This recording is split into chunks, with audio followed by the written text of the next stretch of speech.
Pemirsa, kami akan ajak Anda kembali untuk melihat bagaimana kondisi terkini di Mekah, Arab Saudi. Kali ini bersama rekan Hijul Akbar. Assalamualaikum Hijul, ini di 10 hari terakhir di bulan suci Ramadan ini bagaimana kondisi para jamaah di sana? Apakah semakin bersemangat untuk beribadah?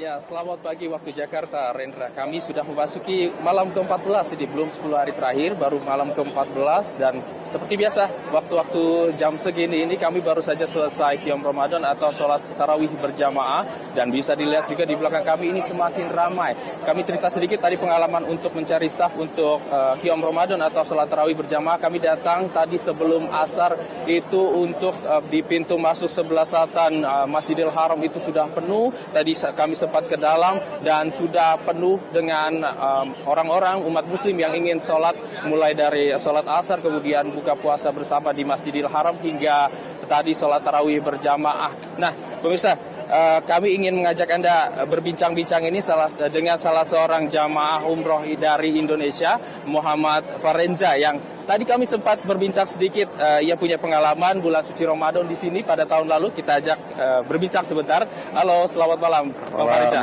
Lanjut. Assalamualaikum warahmatullahi wabarakatuh. Abang, ini kan semakin padat nih. Ini kami baru pengalaman pertama bulan suci Ramadan di sini. Bisa diceritakan bedanya dengan tahun lalu dengan tahun ini? Apakah keramaiannya sama atau seperti apa? Ya, Masya Allah ini tahun ini, ya Alhamdulillah saya dikasih kesempatan oleh Allah untuk datang kembali ke Tanah Suci untuk itikaf di bulan Ramadan. Ini masih malam ke-14 bulan Ramadan, tapi keramaiannya sudah melebihi bahkan 10 malam terakhir dari tahun yang lalu.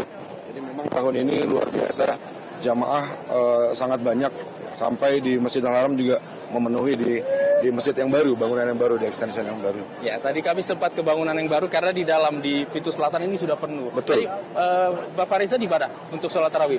Kalau tarawih saya di masjid yang lama, masuk dari pintu 89, dan itu juga saya masuk sebelum waktu zuhur, jadi waktu duha, Waktu zuhur ya. baru keluar setelah tarawih. Karena memang penuh sekali, jadi harus sebelum zuhur ya. Iya.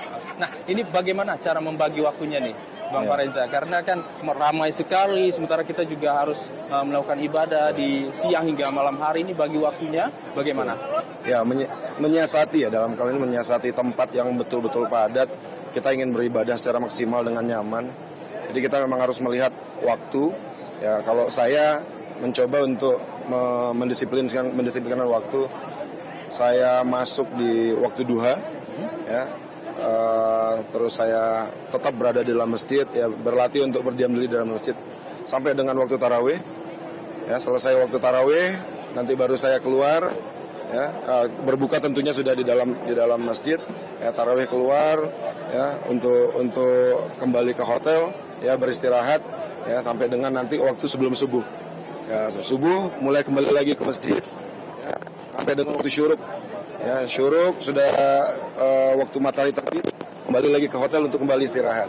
Nah, Jadi nanti waktu istirahatnya duha setelah surut ya. kita masuk kembali. Jadi ada 2 waktu istirahat, ya, setelah waktu tarawih dan setelah waktu subuh. Nah, ini kan ini artinya 2 kali istirahat ya, Ya. menjelang 10 hari terakhir. Nah, ada persiapan khusus nggak untuk nanti itikaf di 10 hari terakhir? Karena kan tadi menceritakan ini beda nih keramaiannya dengan tahun lalu. Ini bagaimana persiapannya? Wah, persiapannya pasti ini fisik ya. Kalau itikaf Ramadan itu fisik. Yang pertama tentunya tempat untuk iktikaf itu harus betul-betul kita survei sebenarnya. Ya, dan kita survei sebelum 10 hari terakhir. Ya, karena keramaiannya luar biasa.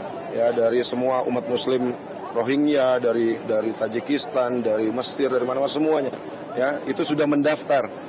Ya, bahkan saya kemarin dari 10 hari yang lalu sudah coba mendaftar, itu sudah full. Sudah tidak bisa. Kuotanya sudah tidak ada. Artinya kita harus bisa mencari tempat sendiri dan harus bisa menyiapkan makanan dan akomodasi sendiri gitu. Berarti yang udah mendaftar itu udah disediain tempat, kemudian dikasih makan. Kalau juga yang dan sudah mendaftar, ya? mereka sudah disecure tempatnya dan untuk sahur disiapkan makanan.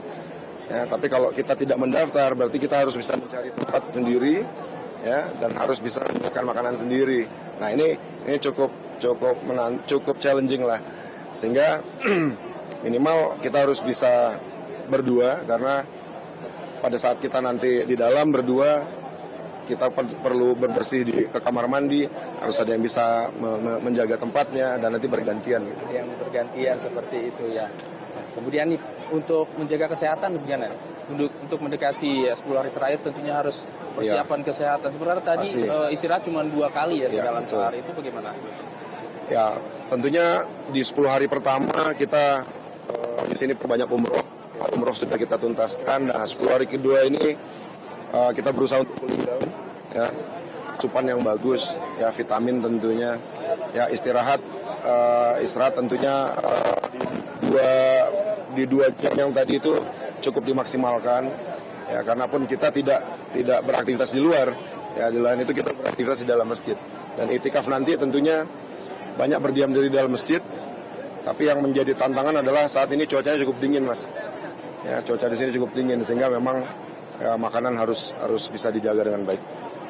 Terima kasih banyak Bang Ferenzi atas tadi cerita pengalamannya ya. Tadi pemirsa sudah mendengarkan juga tadi untuk jamaah umroh Indonesia. Tahun lalu ini sempat bulan Ramadan juga di sini tadi memberikan tips untuk menjaga kesehatan, kemudian juga harus menjaga fisik menjelang 10 hari terakhir Ramadan di Masjidil Haram. Kami kembalikan ke studio. Baik, terima kasih Hijul Akbar mengabarkan langsung dari Mekah, Arab Saudi. Mudah-mudahan ini tipsnya bisa membuat para jamaah tahu ya bagaimana persiapan. Dan pemirsa, laporan langsung dari Tanah Suci ini terselenggara berkat kerjasama TV One dengan Ampuri.